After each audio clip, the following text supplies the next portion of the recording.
u Londonu. Omladinska nevladina organizacija Centar E8, koja promoviše zdrav stil života, započela je novu kampanju Izaberi da drugi ne bi birali umesto tebe.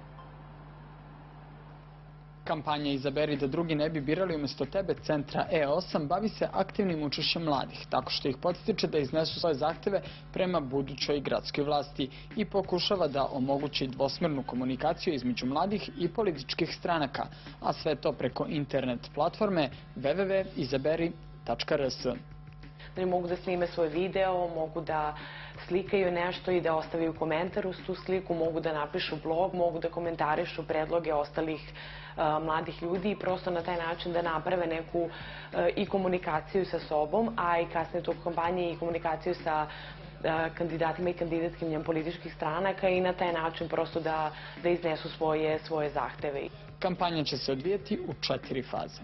Prvi deo ima za cilj da saznamo koje su to stvari koje mladi očekuju od nove vlasti. Nakon toga mi ćemo sačiniti listu stvari i očekivanja koje mladi očekuju od nove vlasti i krenuti u drugi korak koji je komunikacija s političkim partijama, gde želimo da im prezentujemo sve to što mladi očekuju i da pokušamo da utičemo na njih da problem i program mladih bude deo njihovih agendi i programa. Nakon toga treći korak jeste kampanja za povećanu izlaznost mladih na izbore, koja se dešava pred same izbore, gde želimo da kažemo mladima da mi mislimo da beli listić nije stav i da mladi treba da budu aktivni i odgovorni prema svom društvu, izađu i izaberu za koga će da glasaju. Predizborna kampanja je pravi trenutak da razmislimo o svemu onome što nas muči, o svemu što treba da se promeni i o svemu što bi pomoglo tome da vaš grad bude lepši, otvoreniji, pravedniji i zanimljiviji.